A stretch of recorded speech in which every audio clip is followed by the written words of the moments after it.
Sadie, right, Sadie? Okay. Caitlin, name cards, I still need those. So make sure you got them.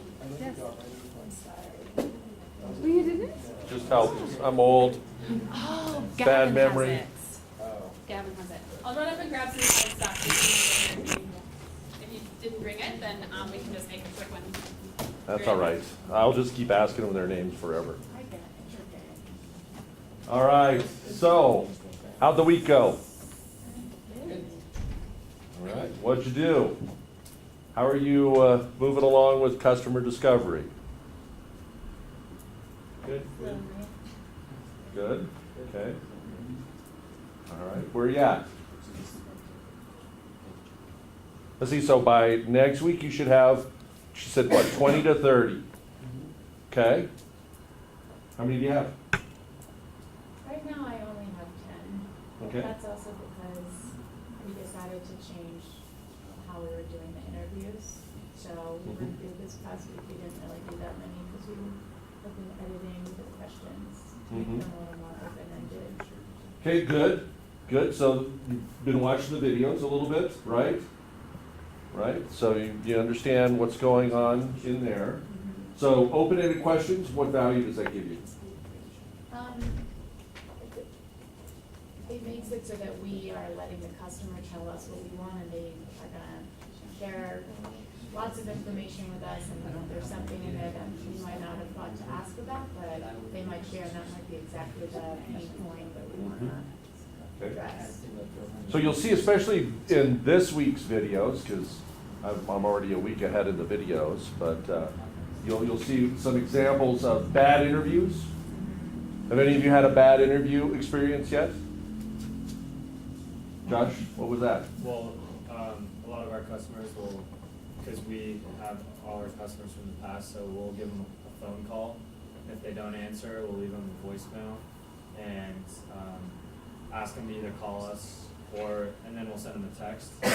So it's really easy just to send a short text as a response versus calling us back. Okay, all right. When you call them, what do you do? Or when you text them, what do you text them? Do you text them a question? Yeah, we text them a question. Text, not just an out of the blue question, but like, hi, we're trying to get some customer feedback. Why did you choose LaborJack? And we so we kind of force them into answering the first question, and then we'll try for more information. Okay. Does any of you have any suggestions on maybe how to work on that process a little bit? The way we were told to just shape our questions is like, what do you, instead of asking about their experience with you, maybe just ask them like, what do you expect when you hire a moving company? Or what do you, what are your expectations from a moving company in general, before even addressing like their experience with you? Okay. How about on this side? What have you guys done customer conversation-wise? Ayush? Sometimes it's like I ask a question and it's like totally irrelevant to their profile. Like has happened to many times. Like since the industry is really big, I'm asking about a specific product or something, and they're like, no, we don't know. It's kind of become very weird, like asking different questions. Okay, so that's an example of what Stephen Blank would say is a bad interview.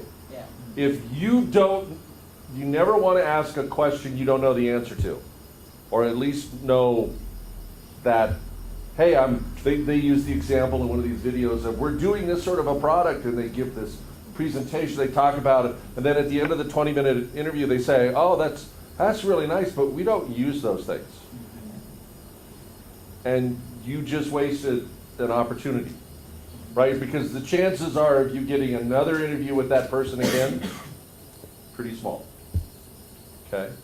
Yeah, so you want to make sure that you understand, and the way that they talk about this, and one of the things that Steve Blank suggests, that I suggest to the students is, you ask them the questions about, so what sort of products in this area do you use?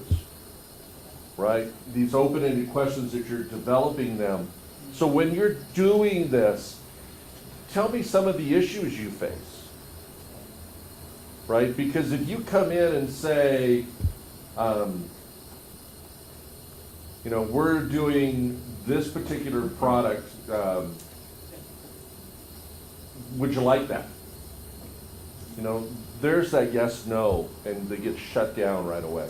So definitely watch these videos because they're 2 minutes, I think, you know, it takes maybe what, an hour to watch all of them beforehand, and he provides tons of information on these links.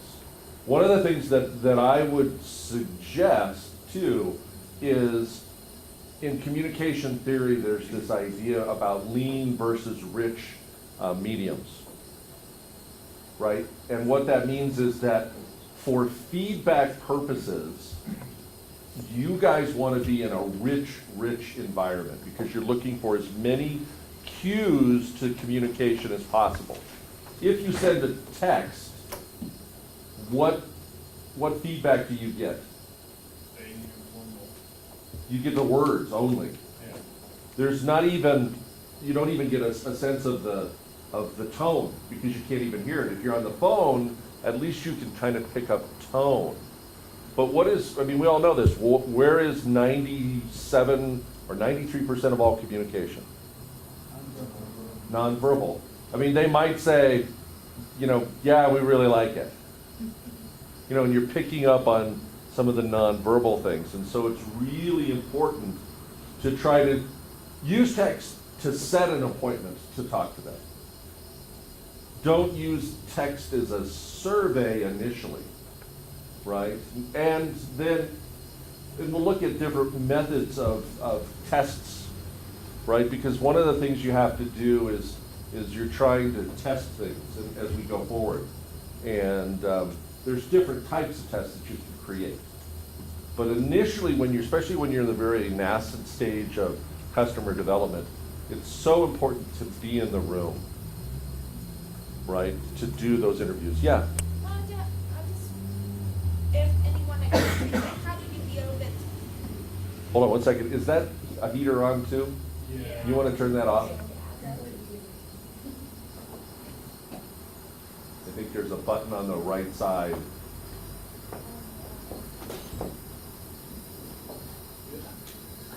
There we go. That will keep, yeah. Lights off. Excellent. We don't need heat in this room. Thank you. Also the noise. Yes. Even more importantly. All right. Sorry, got sidetracked there. That was a squirrel. Right, question. Yeah, like I find it hard when I do the customer interview, like how to put customer at ease. Like How to put customer at ease. because like my customer are those from the lower income communities. Uh-huh. And sometimes I feel like they feel intimidated by questions.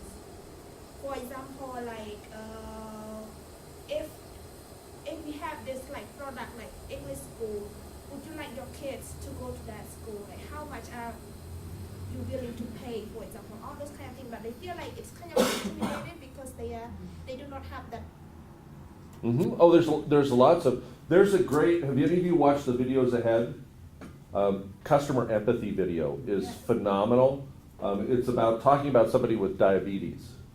And they showed these before and after interviews about somebody, and it's a great one. It'll answer your question, but it's really, you really need to try to develop empathy for their situation, right? And in the case of this diabetes, I'll steal Steve Blank's thunder, they have a student that's interviewing somebody that's a diabetic, and he starts to kind of ask questions, and I've done all this research, and this product is really good, and the young lady that takes kind of offense to that and says, really, do you know what I've been through?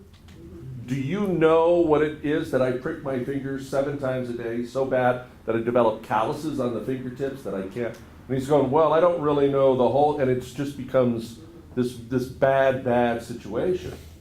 Versus when he actually talks about the empathy, he goes, yes, I can't even begin to understand what you've been through, but for the last month, I've lived like a diabetic. And so I prick myself and measure my blood count 7 times or 8 times a day. I've tried to understand your situation. And I think from, somebody, because, you're getting your master's degree, right? And you're talking to somebody who probably maybe got out of high school, if it's here in the US, in your country, maybe grade school, if anything. They're gonna be very intimidated by that relationship. Plus there's also a lot of social stratus issues and a lot of things. And so you have to be really conscious of how to empathize with them and develop this. You're talking to a parent. Do you have children? No. Right? So suddenly you're facing a lot of barriers to do this. And so you have to kind of do the same thing like that young man did, is try to find a way to develop some empathy for what these people are going through and be able to show them. Right? And right off the top of my head, I don't have a solution, but we can certainly think through this. I'm sure there's smart people. Caitlin. My mentor, Sasha, she said that I should be vulnerable first, and then they will be more apt to be vulnerable. So she's like, why you? Why these clothes? And I was just like, well, I've been fat my whole life, and I want clothes. She's like, say that. Yeah. So find things in your story that might show them that you understand, because everyone's got a story, and just kind of explaining who you are and why you understand. Right. I use the word emotion. If Yeah. you can get emotion out of that person, then you connect. And I think you have to have emotion to get emotion.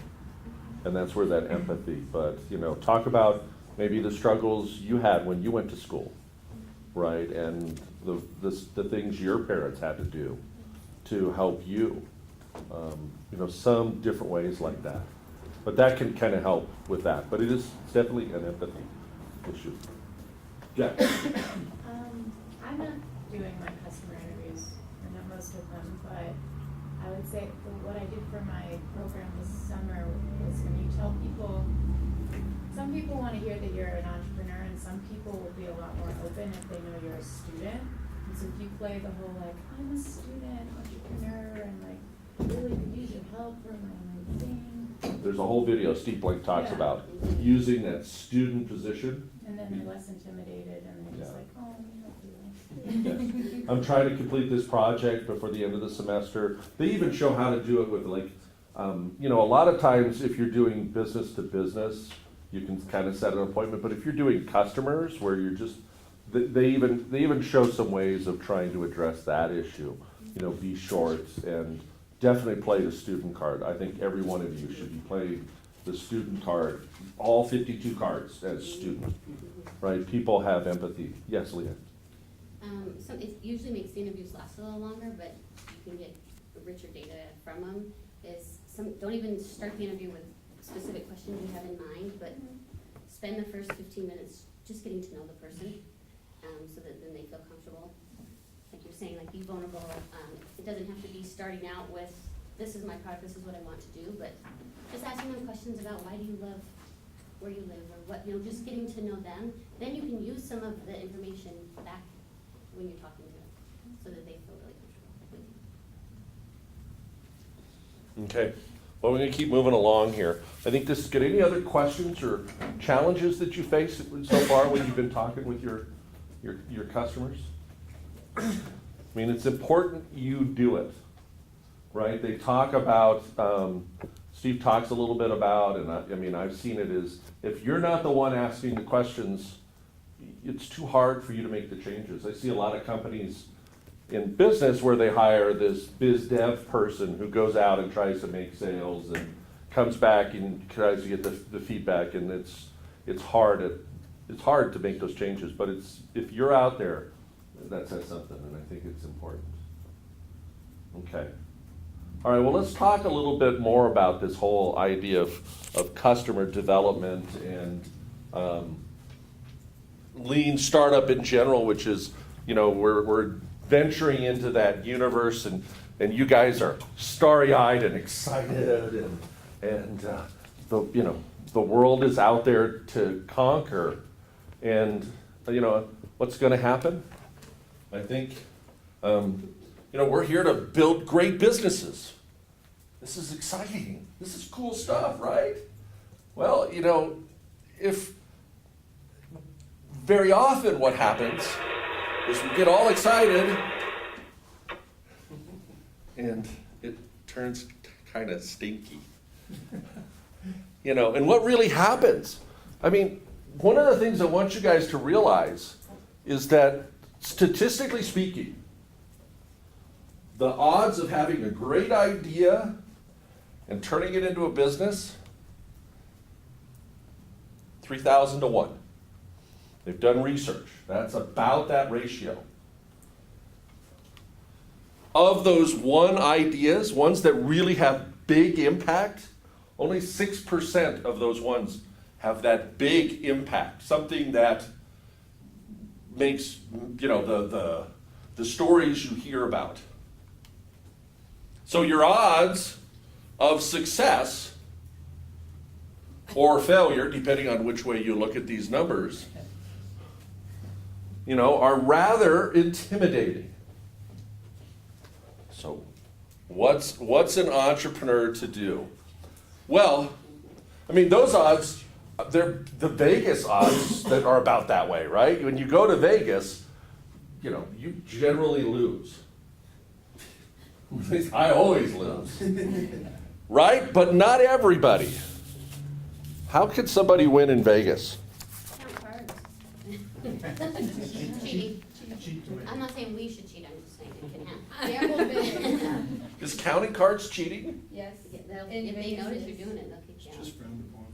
Okay. Say it again. It's just frowned upon. It's frowned upon. Okay? See, now I would look at that as an entrepreneurial skill. Right? Because you're reducing the odds by collecting data. How else can you get rich in Vegas? Steal.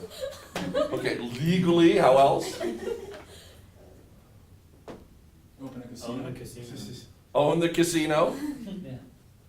But how did gamblers do it? Practice. We do it a lot. They Lot should. of practice. Okay, there's some that practice and they really develop. I mean, I watch those guys playing poker. They're reducing their odds and managing their risk. Versus the way I go to play, and I hope I get, you know, the royal flush, which is pure random luck for me. And so traditionally, a lot of entrepreneurs, right, sit around, think of these great ideas, and then they go out and write a business plan, and it's luck that they've made it. But what we're trying to do is manage the odds as we go forward. And so how do we kind of do this? We don't go to the Wile E. Coyote School of Business, right? I think, sorry, some of you don't know this. You know, I just dated myself, right? Wile E. Coyote and the Road Runner, right? He is always failing. He has these great ideas and they always fail, right? So what we're trying to do is increase the probability. So how can we do this?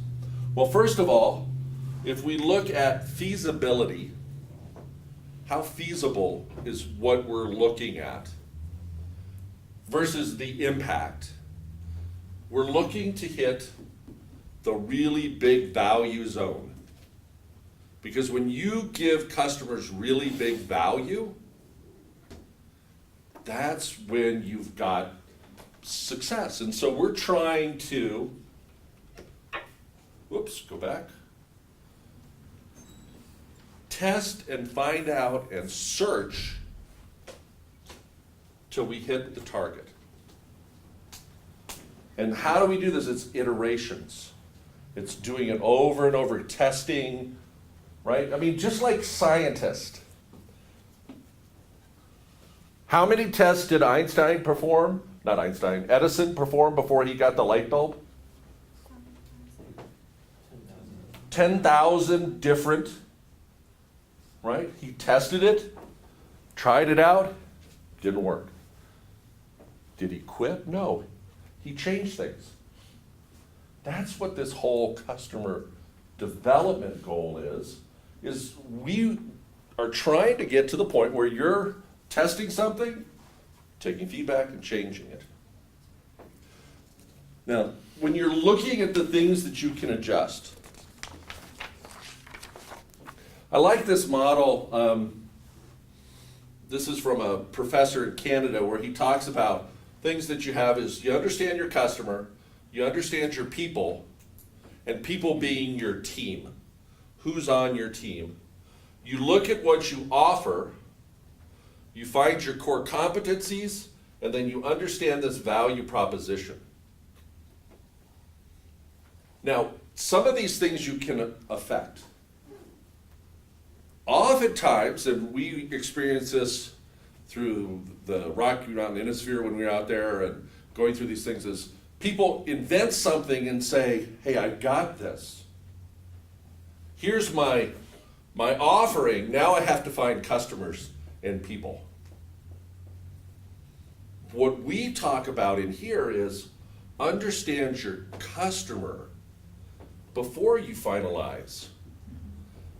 Because, you know, you have people that invent stuff and walk around and say, okay, let's see, does this work for you? Good value proposition? No, okay. Let's take this product and come over here. And they're so caught up on the product that they don't make this change or change it for the customers. All right, so we're talking about the business model canvas and the value proposition, right? Remember down here, customer gains and pains. Have you guys seen this in your business model canvas? What are the customer gains? What are their pains? If you can solve those, that's where you create really big value.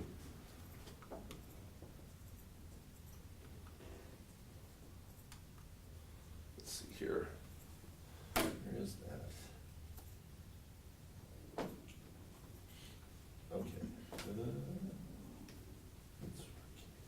The validation board is a tool that will help you track your progress and focus on what really matters for your new product or business idea. So let's take a look at the validation board. On the top, we have an area where you're going to track your pivots over time. So in Lean Startup, we redefine runway as the amount of pivots a startup can still make.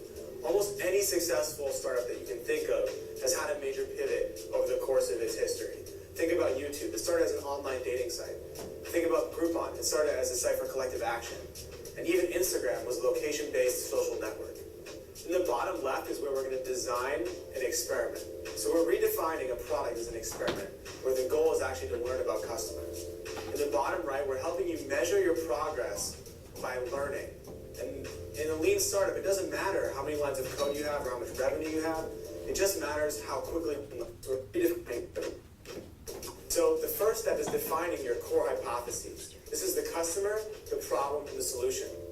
We're defining the customer as a group of people with a common pain, and it's in descriptive terms, so it's not traditional demographics that you might think of. The problem is the specific problem that this customer group has.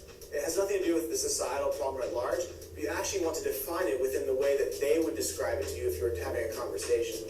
Finally, initially, we're not going to actually define the solution because every problem actually has multiple solutions. And if you start with a solution, you may be missing another solution that would be an even better opportunity to solve that problem. After you've defined your core hypotheses, you're going to design an experiment. Ask yourself, what do I need to learn? We start by defining our core assumptions. This is anything that could be a fact that we believe where if it's invalidated, it would cause the business to fail.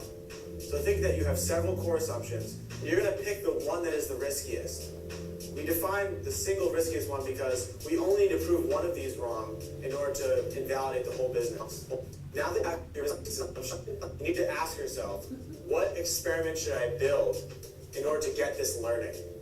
So we have three methods of experimentation that all increase in the cost of testing. The first step is exploration. This is going far and wide, doing customer interviews, looking for problems, trying to find pain points, and you're going to use exploration to drill into the second method, which we call pitch.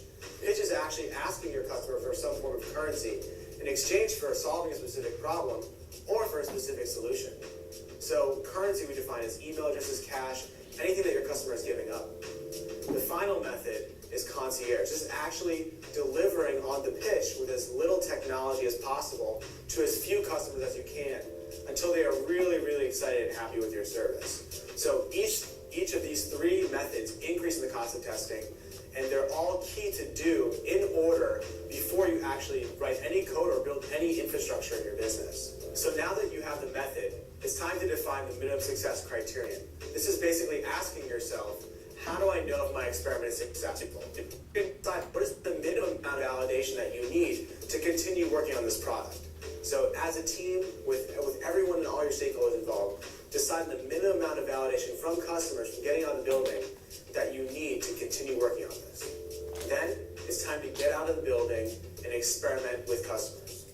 Now that you've collected data from real customers, it's time to decide if you've met your minimum success criterion. If not, the hypothesis, the riskiest assumption, is invalidated, and it's time to figure out a pivot by pivoting one of your core hypotheses. If you've met it, it's validated, and then you're actually going to brainstorm the next riskiest assumption and do a test on that. So now I'd like to give you, in the next video, a real case study about how I've used the validation board to save myself 6 months of time. Okay, so we'll come back to that. Hop out of here, don't go.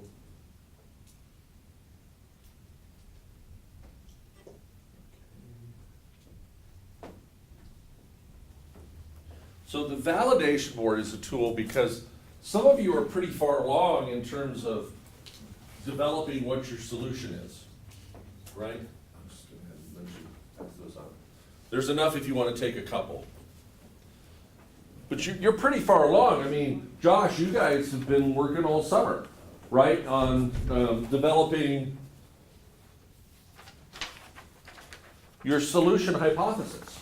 What you think the solution is, right? And so it's easy when we talk about Steve Blank to go out and start to say we're going to try to develop customers, but you know, in your case, you kind of think you have a pretty good idea already, right? So what are you actually trying to question now? Is all of you are making assumptions or hypotheses about your customer, about your solution, or about the problem they're facing. And what we want to do today is explore those assumptions or hypotheses that you have about your product. Okay? Because that's what we can test also. And I like this sort of model because it goes a little bit beyond what Steve Blank is doing, where he just goes out and talks to customers, where some of that is really good. So Vaughn, what he's doing in terms of that customer development is great for you, right? To go out and talk to those customers because you're still trying to, but for some of you, you're a little further along. Well, what other hypothesis are you, or assumptions are you making that you need to maybe be a little more certain of, right? So that you can test these things. And so this is kind of just a good little tool. This is, you know, there's a ton of this on YouTube and these different videos. There's other videos. These are just two that I kind of picked that I like that give a succinct sort of explanation about this. But there's a couple of things on here I want to point out as you go through this. And we're going to take some time today for you to develop some hypotheses. So I want you to start to think about those. But, you know, your core assumptions about what it is you believe, right, with your businesses. What is it you believe gamers want to know what? You believe, you know, big and tall women want these things, right? And so you have to develop them, and then you want to find out which one is the most riskiest to you, where if this isn't true, you know, your business is going to fail. And then you want to test that one, and you want to test it. And the thing that they talk about here is in the center where it says riskiest assumption. You move it there, and they have the same sort of big, you know, sticky board. They put it up in startups, and they use these things to test as they're working through it, right? And then the minimum success criteria, and this is key, is actually picking a number, a way of measuring this success and thinking through it. So we'll see an example where he says, okay, you know, we need 20% positive response for this to be a success. And so we'll go through those things, but you want to be intentional about these ideas and what you're questioning. This has gone beyond this sort of exploration idea and beginning to get into some of the validation, right? Customer development versus customer validation. You know, you're really doing, some of you are much further along. You guys are much more, I think, into the validation component of this versus really trying to develop where you're very much into development, right? And so testing the problem at this point, you don't even, I mean, the solution at this point, you don't even know what the solution is yet. So you can have customer hypothesis that you could go out and ask about, but you're really, I mean, you're not even far enough along probably yet to know really enough about the customers to develop some hypothesis yet, perhaps. Right, it's been a couple weeks since we've talked, so I don't know where you're at. But as we move forward, so let's watch his way of using this. Oh, now he mentioned three types of tests, right? What were the three types of tests? Do you remember it all? There was exploration, pitch, and concierge. One of the things, and that you'll see this in the videos for next week that they talk about, is you guys are all pretty likable, right? And so when you go out and, you know, Matt's out talking to some folks about, you know, at the stores, do you like this bottle? And blah, blah, blah, and they're going, oh yeah, we like it a lot. And yeah, we put that on the shelves, you know, thinking there's a student, they want to give you the answer they think you want to hear because they like you. They don't want you to feel bad.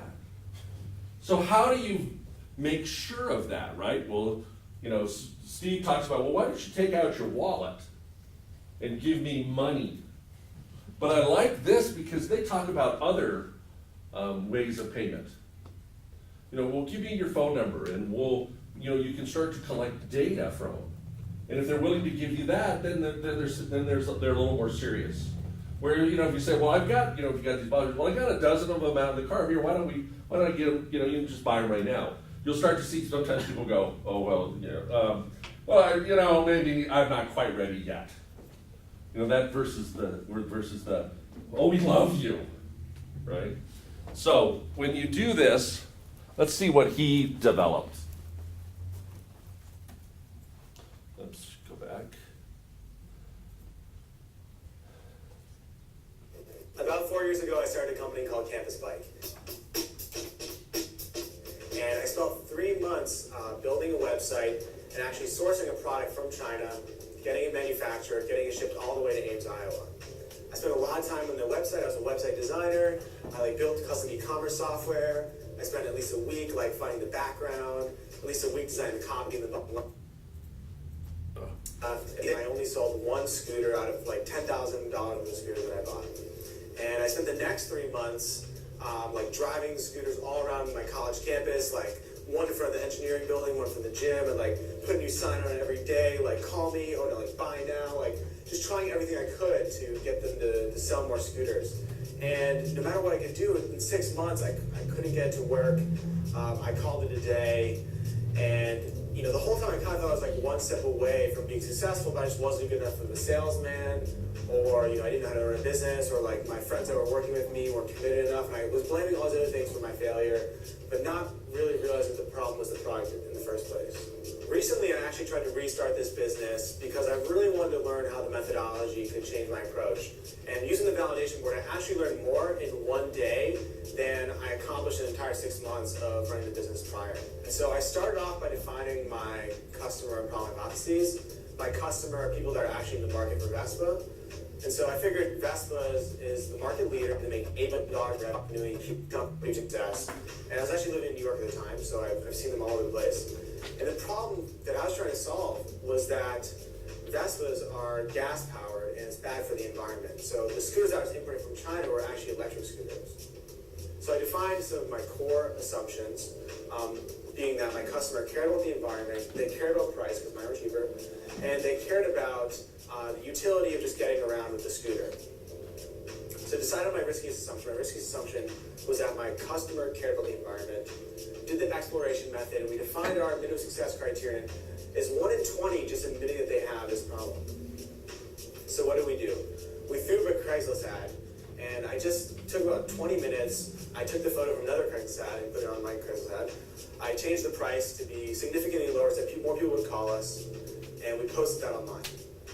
Every 20 minutes, my phone started to ring, and people were calling me. And when I pick up the phone, I go, "Hey, how's it going?" And I'd say, "Well, why are you buying a scooter?" And they'd be like, "Oh, I used to study abroad in Italy, and I get time there, and I rode a Vespa there, so now I get one."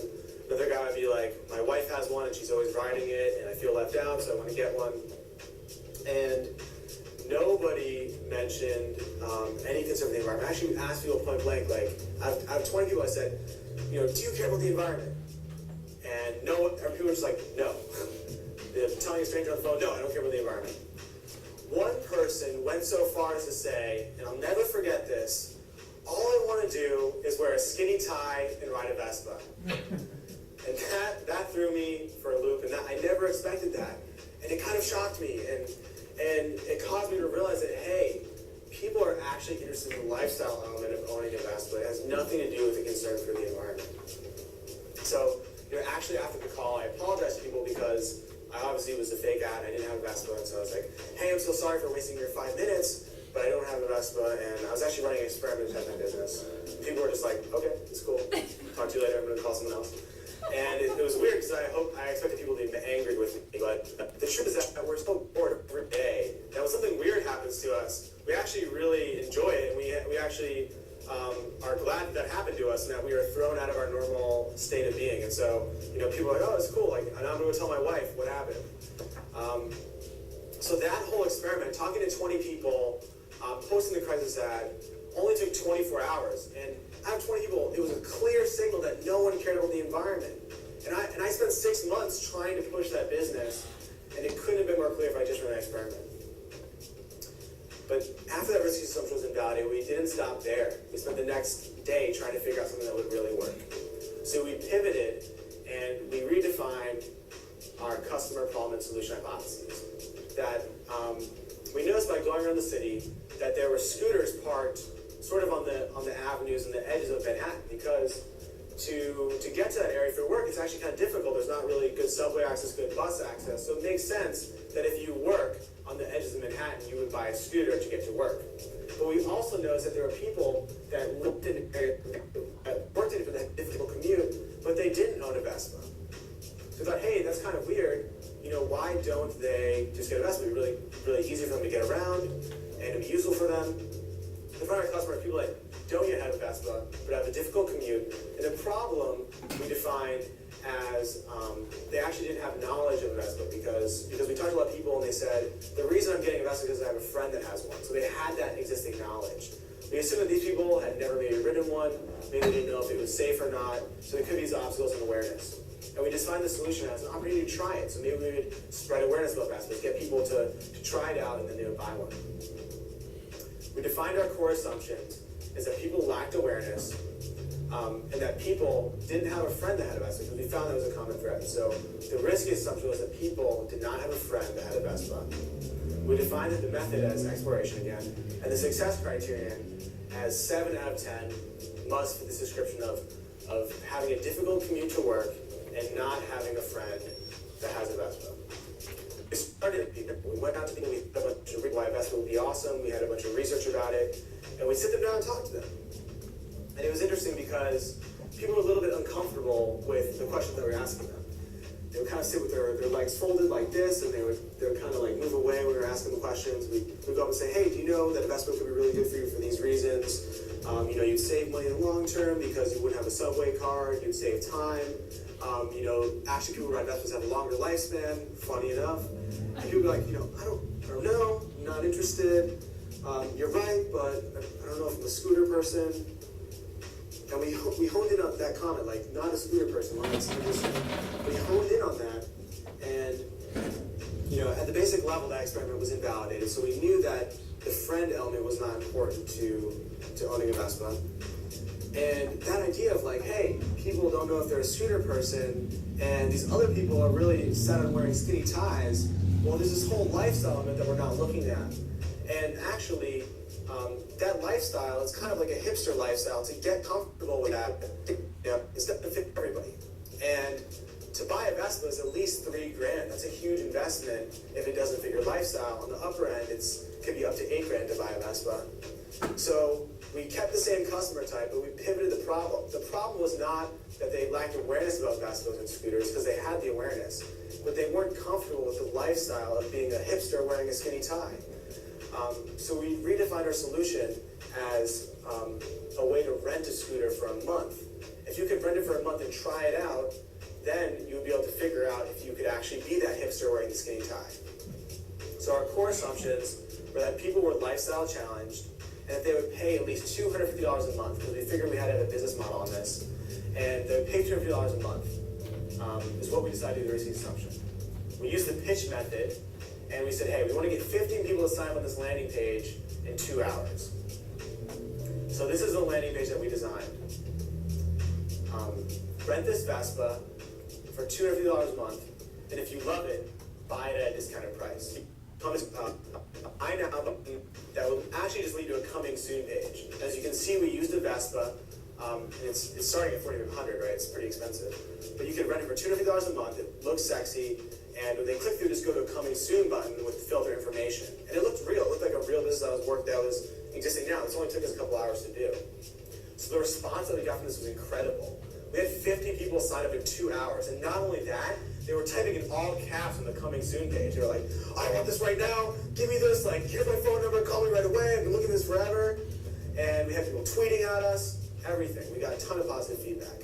We even went back to the person who was sitting cross-legged and was like turning away from us, and we're like, hey man, you know, if you're not sure if you're a scooter person, how about you just try it for a month for $250 and return it if it doesn't work for you? And we had people jumping out of the guy jumped out of his seat. He was like, wow, give me this right now. This is amazing. I never thought of this. And so we had the feedback of 50 people sign up in 2 hours, people typing in all caps on the coming soon form, and people jumping out of their seats. And so we knew that we were onto something. We validated this risk assumption.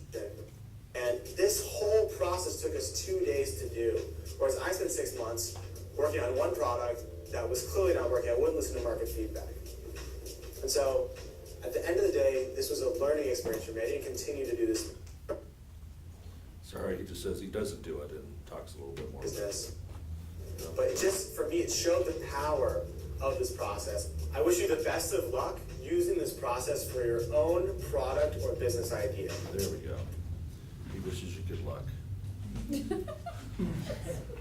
But it's interesting when you start to think about these assumptions that we make, a basic assumption, why people buy scooters, why people, what do they look for when they move? You know, what are those some of those fundamental assumptions that you make that you're totally wrong on? And so what you want to try to do is reduce the risk from 1 in 3,000 by asking these questions and testing these assumptions that we make early on. Because then you can reduce that risk and increase the probability of success. It's really interesting.